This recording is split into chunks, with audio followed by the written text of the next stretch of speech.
I spent a large portion of my life dedicated to MMOs. From World of Warcraft, the one I spent the most time in, to New World, Star Wars The Old Republic, Rift, Destiny, if you want to call it that, and even Runescape. I really love the worlds and stories and gameplay of this particular genre of game.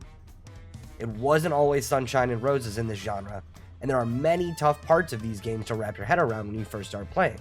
But it is no surprise to me that Final Fantasy XIV is a game that I have fallen deep into since starting during the middle of Shadowbringers, back in August of 2020. Since then, it has been a recurring theme in my life to log back into Square Enix's Final Fantasy theme park and explore the star with my friends. Now that the 6th expansion for the game, Dawntrail, is out, it's time once again to don the mantle of the Warrior of Light and explore new locales and scenery in Tural. Will this be another epic moment and start of a new era? Or is it time for Square to take a deeper look at the direction of the massive game and where it's headed? Grab your tacos and jobstones and get ready for an adventure in Final Fantasy XIV Dawntrail's Loop. Spoilers ahead.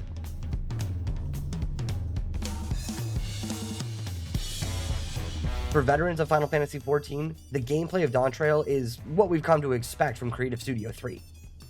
A long and mostly engaging story told over the course of about 40 hours if you don't skip cutscenes of our adventures in Tural, and helping Wuklamot to secure the throne and secure peace for her people. During that time, you do a lot of exploration, reading, a lot of reading, combat in the open world, dungeons, trials, fates, and more, as well as pick up some new skills in negotiation and dealing with the burden of the crown from many different viewpoints. As mentioned, there are 5 new leveling dungeons and 3 expert dungeons that really seem to ramp up the difficulty of party content for groups of players and change some of the dynamics that we are used to seeing from expansions past. Namely, some new and challenging mechanics, heavier emphasis on trash pulls, and even trash that does some interesting things or takes more than a couple of seconds to clear. We see 3 new trials and have some more engaging mechanics that aren't just a merry-go-round of conal AoEs, and each have some tricks up their sleeves in both normal and extreme difficulties. The part that I think most players were really looking forward to are the new jobs, and the graphics overhaul to the game as a whole. Starting with the graphics, characters and materials in the game have greatly increased detail and lighting accents to them, making the game look a bit more lifelike and less flat. Starting as a game on the PlayStation 3 and PC, and now able to play on PlayStation 5, Xbox Series systems, and PC, as well as Steam Deck and other handhelds and devices, allows the game itself to shine on any platform. And this new graphics overhaul lets the game not look dull on higher end hardware. The 2 new jobs that enter the fold are the Aether Artsy Pictomancer and the Venomous Viper. Both jobs take notes from others in their siblings and roles, melee DPS and caster respectively, but they both also seem to take some hints from some of the designs and reworks from the last 2 expansions. The ones in particular that come to mind are Dancer and Summoner, with jobs that feel like they have options more than just a flat rotation and allow the player to decide how to handle situations. They seem simple up front once they are unlocked at level 80, but have depth to how they can be played and optimized overall. Some of that depth may have even led to frustration from players, both of the jobs and the ones that have to party up with them in group content. Just a few days after official launch, CS3 added a blog post detailing player feedback and proposed changes to many jobs to help ease some of these headaches. But one thing they mentioned was changes to Viper. Many are not happy with the thought of changing something so early before even the first raid tier can be experienced, but if the devs feel that a change needs to happen, it will most likely happen. Overall, both jobs have been fun and have done a couple of things for me personally. One, I actually have fun playing melee DPS as Viper. With other classes, it felt to me personally like a lot of buttons with not a lot of uptime, and constantly having to adjust or drop damage to avoid mechanics, while watching physical ranged and casters have it way easier out on Neptune. And 2, avoiding the best possible rotation from theory crafters and trying to piece it all together on my own with options on how best I feel to handle situations and different mechanics. The world introduced to players in Dawntrail seems a lot different than what we're used to seeing in 14. In following the map of the game, it makes sense why. Tural is based on the real world Americas, both south and north. Now, to explain more about the zones and my thoughts, I'm going to do something new and give a spoiler warning for the rest of the video. If you clicked on the thumbnail and didn't see the spoiler tag, this is your final warning, as even the zones and regions you explore have some major spoilers for the rest of the game. Remember, you have been warned. So from the jump, I sort of lied. Most of the zones don't have much that wasn't shown off. There are some ties to other parts of the game in some of them. There are some mobs and dungeons and features we didn't see, but overall the zones represent their real-world counterparts well. Until the last one. But we can talk about that in a bit. Tural is the first place we end up in when we set off from Old Charlie and make our way on our new adventure. A massive city that feels alive even when players aren't running around in it. There will be a few times in the coming months to experience that, but 4 AM on launch day was the closest we're going to get. Even then, the endless piles of players clogging the docks and most of the streets were rampant. The city itself is very vertical, but most of the things you will be doing in your day-to-day are handled on the lowest part of the city.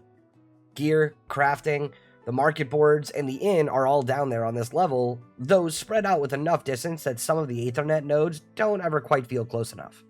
A great addition of a city that fits with the main expansion city themes and styles we have seen since Heavensward. Branching off the city, you get shuffled along to the 3 zones that make up Tural. Those zones being Urkopacha, Kozumouka, and Yoktel.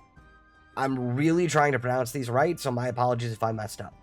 Each of these zones feels distinctly different and South American influenced, with obvious leans to the historic civilizations and cultures that make up their real-world counterparts. Each feels distinct with its own version of the lush and tropical locales that we expected walking into this expansion. But each also has a bit of a darker side, and heavy lore connections to many of the groups we see in Eorzea and beyond. Midway through the game story, we find ourselves crossing the border, or bridge as it were, into Tural, and it's very distinct landscapes that point to some more links to past expansions. The zone is meant to be a fantasy version of the American Southwest, filled with cacti, oil, or ceruleum as the case may be, and American accents abound in the residents of this area, as well as their love for guns, since all of them seem to be machinists with the big iron on their back. We learn that there is another zone that we have to take a train to, but before we do, story beats happen and we have to wait a bit for it to change into modern California. Okay, that's a joke, mostly. But the idea of Heritage Found is west of Shaloni and is super techy and covered in electronics is very funny to me. I guess it could also be Nevada and Vegas, but either way, due to story beats, we are in a future tech area in the middle of a barren wasteland that is under constant danger of natural disasters and are really afraid of storms. Need I say more? The mystery second city of Solution 9 is here in Heritage Found, and how it came to be is one of the things I wish they explained a little bit better. Many of the reasons for parts of these cultures and worlds are more blurry than ARR explanations of zones, but for some reason the newer, more complex areas are not as well written or explained in my opinion. The last zone is one of the more egregious violators of this issue. The Unlost World, or Disneyland, inside of the Final Fantasy theme park is kind of exactly that. It's digital Disneyland for the dead, and while on the front that sounds like something that would be super interesting, I really didn't like this as the payoff for the Golden City. It makes sense in the story that this would be the ultimate end to the plot, but walking our living characters into a playground for the dead, or the Matrix, felt like something a little too weird even for Final Fantasy XIV, which has thrown a lot of wacky stories and plots at us over the years. The zone itself is fine, but the fact that it just becomes a husk, and that's the way it stays after the story, feels like a lot of work for nothing in the long term, which goes against a lot of what 14 does in other parts of the game. They work hard to make sure their content is evergreen. You can keep going into old content and playing around in the old world, not just the newest zones like other MMOs. But then they easily unplug an entire zone and it loses all of the life that it had, no pun intended. Characters in Dawntrail are a mixed bag of crazy over-the-top villains and, well, wholesome idiots. And that does fit in 14's overall design, but it seems to go to more extremes than previous expansions. There's a lot of debate right now on the portrayal of characters between languages and voice actors, but I'm going to try to get more into the writing, as nothing in that fight isn't a toxic shit show, let alone the horned up stands for some of the weirdest choices. I'm not here to kink shame. Starting from the one character we met prior to 7.0 and the main character we work with throughout the expansion, Wuklamot, through which we get a small glimpse of what we might find in Tural. Over the course of the expansion, we take on a role not too dissimilar to what a mentor should be and help Wuklamot to find her way in the world. It almost feels like a piece of coming-of-age media or a sitcom at times. The latter is how I would explain the first half of the story, at least. There are redeeming qualities and story beats for Wuklamot, though, and how her drive and passion for the safety of her people in Tural keeps her moving forward with best intentions. Many of the issues with the characters sprout up around her interaction out in the world and with groups and people she hasn't dealt with in her life. She also gets thrown into a massively difficult choice near the end of the game that forces the writers to keep her true to her opening character, the safety of her people, not the rest of the civilized world. Kona is another claimant to the Dawn Servant role and Wuklamot's adopted brother. He believes in advancement and looks to the other powers of the world for examples to bring back to his people. The outside influence that he filters is a boon to some and a curse to others throughout the expansion, as many want their way of life to stay the way it is, while more look for anything and everything that will put them ahead and constantly moving. He has his own moments of realization as the story goes on, learning that new and shiny doesn't always mean better, but there are places where progress can surpass tradition for the betterment of his people. Bakul Jaja is another claimant to the throne and probably one of the most interesting characters that we have in the expansion. A two-headed Mamulja, blessed siblings destined for greatness, he strives to take everything that the current Dawn Servant Gulul Jaja started and make it even better for his people. If you couldn't tell by the name alone, Bakul Jaja and Gulul Jaja share their two-headed blessing sibling trope, and that leads to more speculation and desire for the Mamulja people and Bakul Jaja to be the next Dawn Servant, and lead the Mamulja from the single most inhospitable piece of land in Tural to new lands to thrive on. Bakul Jaja is a firm believer in might makes right and does many dastardly things to get ahead in the competition, from stealing artifacts to releasing giant monsters bent on destruction from their 80-year-long imprisonment. Learning about his culture near the end of the challenges helps to explain his drive, along with meeting his father. There's a lot of pressure on him for something he did not ask for and ultimately was chosen for him by birth, and near the end of the challenge gets to make his own decisions and be an example for his people and the rest of Tural. Zoralja is next and the final claimant for the Dawn Servant throne. By far, this is the character I had my eye on the whole time, and I was right to do so, but we'll get into the called shots later. Zoralja is the only blood heir to Gulul Jaja and the only child of a blessed sibling pair ever. Many, including Gulul Jaja's advisors and some of his inner circle, believe him to be the only true option for Dawn Servant, but his ideals for domination by war of other civilizations is by far the harshest. He believes there is no peace, there is no progress, and there is no power without struggle and hardship to get them there, and he wants his people to be stronger the same way his father did. But if a society is already solved for peace, how do you get them back to that mentality? Zoralja is the quiet, confident, resolved option that when things start to fall away from what he believes to be a sure victory, he goes to dark means to get what he wants and ultimately makes deals to gain his power that would force the extinction of all he claimed to fight for and desire. The deals Zoralja made are with Sphene, otherwise known as the Enigmatic Maiden and Queen of Alexandria, a monarch from another world lost to chaos and lightning that wants to just make sure her people survive, but also thrive and enjoy living. While her world was being torn apart, the smartest of her people worked to find a way to preserve life and memory, allowing for the creation of Endless. Memories allowed to live on with the hope of moving to different worlds and gaining fuel to power this life. The fuel they need is souls, and Sphene makes deals with Zoralja to militarize and take over the source to fuel her people's lives. She is one of the more interesting characters that we have here, and with many references and points to further lore in 14, but also the most black and white. Her people need to live. In order to make that happen, others need to die. That's the plan. I think the biggest issue with her character is that she isn't one. She's the product of perception, the first Endless, and no part of her actual thought or ability was used to make that version of her, creating many of the flaws we see and holes in her character. Sphene wants the same things Wuklamot does, but in the complete opposite direction of how to attain them, and is too far down this path to change now, which ultimately leads to her end. That end bringing more questions to 14 and its future. The last character to talk about is actually a group, the Scions of the Seventh Dawn. Though I want to focus on one character in particular. The Scions are back, though fractured through a lot of the expansion story with their individual goals at play throughout their adventures in Tural. Each of the Scions brings their expertise to different aspects of the story, and is once again working toward a better star than where they found it. The one character that I think has the most impact on the story is Kryl, which I am very excited about. Kryl goes from following in footsteps to working toward her own goals throughout the story, and we learn about her origins, her goals, and desires, as well as seeing her looking to become more and answer the questions that are laid in front of her. Seeing her get involved with combat and learning about herself and the history around Tural and her grandfather is probably one of my favorite parts of the expansion, and really drives home that this setup is for the future, and we will consistently have new opportunities for future content. There's a lot we don't know about many characters that we constantly interact with, and what they did with Kryl opens the doors for many others to get similar treatment.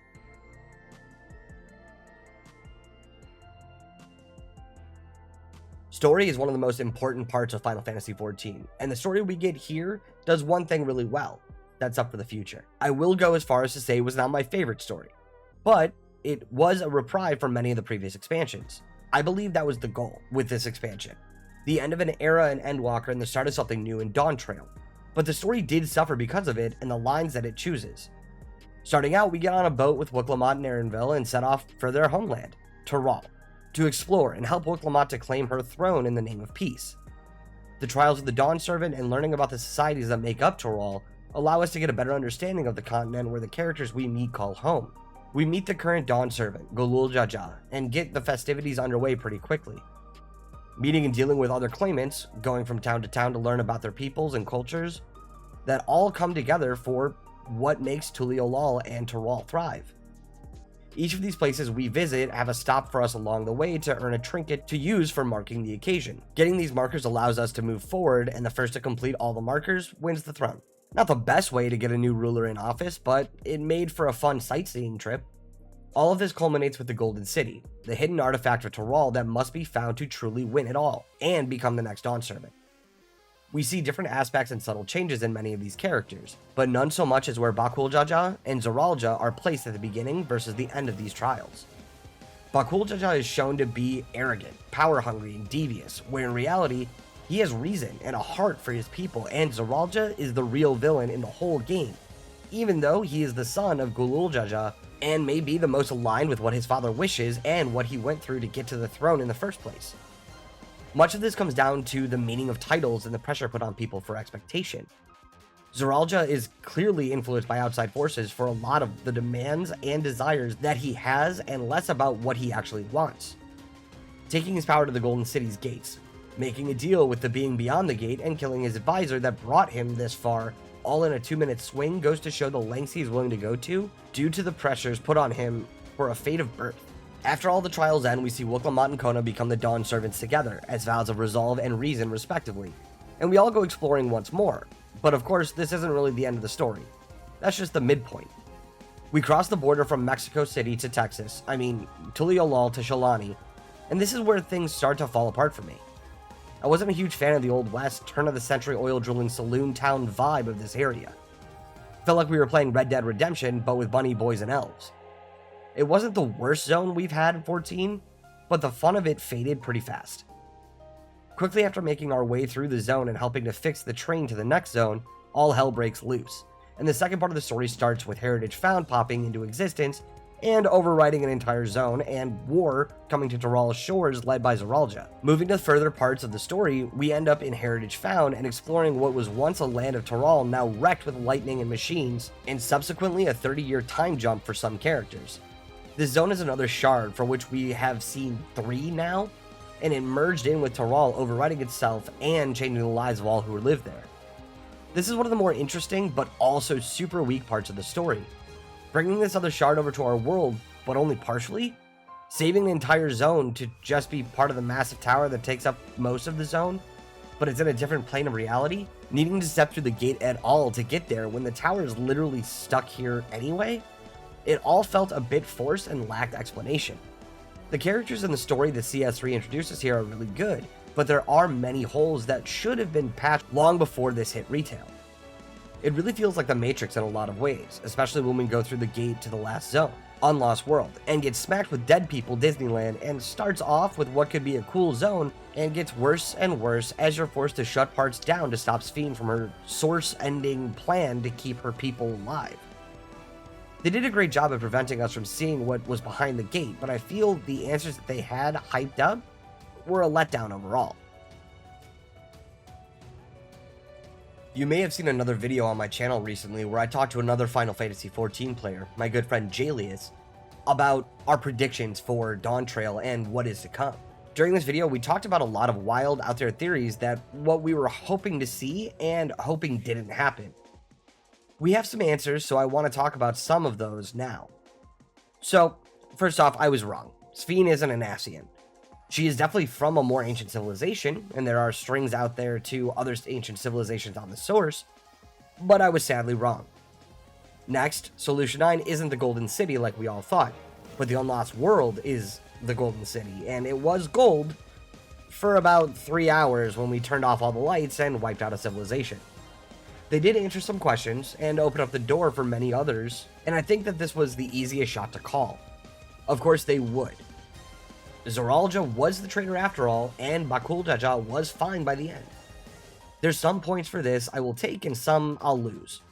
Bakul Jaja was an asshole from the jump, but changed over time. Zoralja was cold from the start and got worse as time went on, so right and wrong about that one. One I will claim as my own is my thoughts on the reflections in doppelgangers, as well as some of the zones of the first being reflections of Tural, particularly Sholani and Yaktel.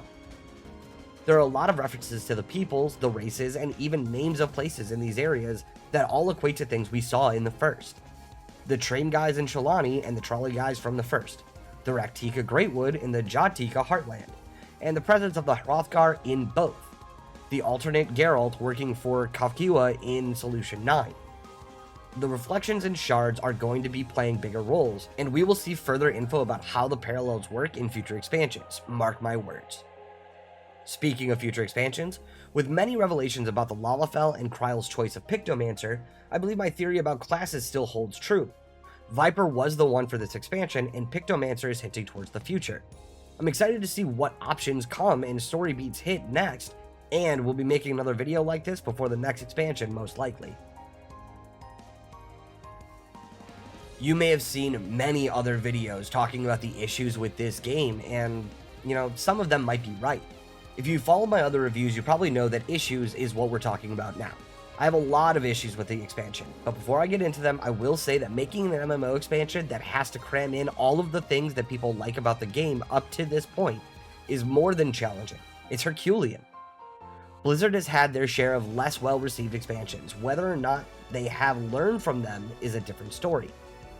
CS3 and Square Enix will have some too.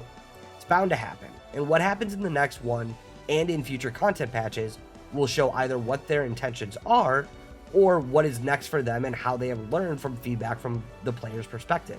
From the jump, the story pacing is rough. There doesn't feel like good ways of doing some of the civilization stories any differently, but the order is probably the hardest part for me. Some feel quick and run well, some feel like a slog. Other parts of the game suffer from this too. The entire Sholani zone was flat to me and not very fun overall. I just wanted to move on to that next big thing, and it felt like I was starting over from scratch again, not continuing a story half completed. Wuklamad is a touchy subject for some, but here is my 2 cents.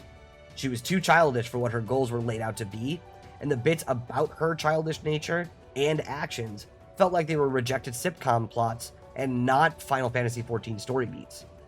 I was waiting for the catchphrase and the laugh track far too often for my comfort. It also doesn't help anything that the story is written as Wuklamad is the main character for the expansion and not the Warrior of Light. This is a dangerous road to go down. This is what Warcraft is known for, and one of the reasons that the story can be as grand as it is. But the player is more or less a no-name champion that has real heroes around them to finish the job. The Warrior of Light is the hero. We are the reason the star still stands today, and we are relegated to watching Wuklamad win the day against Sphene, even though by all accounts, we would have been fine without her aid. Speaking of Sphene, her character is a tough sell for me. The ideas and the tech and all of that from Alexandria are really cool and feel like a progression for 14 from Magitech. But the reasons for the Endless and the fact that she can't just let go of memories or that she values memory over living people is hard even for sci-fi and fantasy to sell here. Now, a key that I think a lot of people are missing is that she's also not a real person. She is everyone else's memories of the Queen overlaid on an AI directive to keep everybody alive. I don't think there would be a way around that either. So we had to turn it all off and end it. But the writing around this portion still felt very hand-wavy to end in a fantasy genocide, and our characters just along for the ride. Speaking of hand-wavy, there are a few more instances of Deus Ex Machina that I don't really think needed to be there. They stuck out more than just ignoring them would have in the long run. One, the magic code that Kafkiwa gives to Aaronville to allow us to fight Sphene in the final trial. We were with him the whole time. When did he get that? He was too upset to even talk to her for most of the time we were in the zone, and it just felt all sorts of wrong. And another one actually also lines up with this section. Wookelmot cutting through in the final trial and magically doing all the damage and ending the boss for us when she was captured by a couple guys and robbed a few days before. She's strong, but is she really as strong as the game makes her out to be? The end of the game leads into a few other things as well, but mostly come down to the overboiled versions of themes in 14. There can only be tough questions or themes if they are rooted down to cute words only. I want my people to smile. They aren't dead if they're always going to be remembered.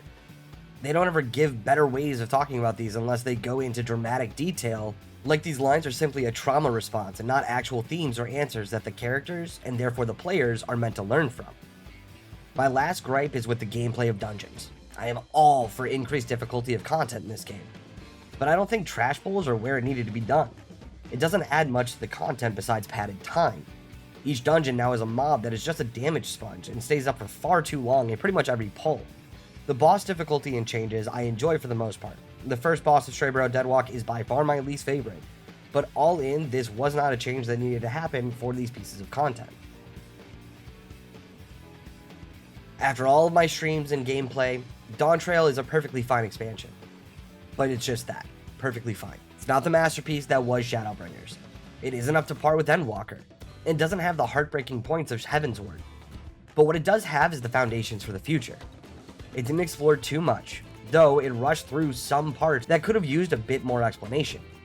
It added some life to a new part of the world and gives us options to further explore the source and some other shards as time goes on. It gave us backstory for some older characters. It rooted in some new lore with characters, new and old, and we are once again a part of saving the star from some tangential Asian shenanigans. Will this be as well respected as some of the previous expansions? Probably not. Is it on par with the foundation solidified in A Realm Reborn? I think yes, and I am still very excited to continue my journey from Eorzea to the farthest reaches of our universe and even beyond. I am still excited to speculate and play in CS3 and Yoshi P's Final Fantasy theme park, and I'm sure there will be much more to explore and learn as the years continue to fly by. I can say one thing for sure, this isn't the final fantasy on the source.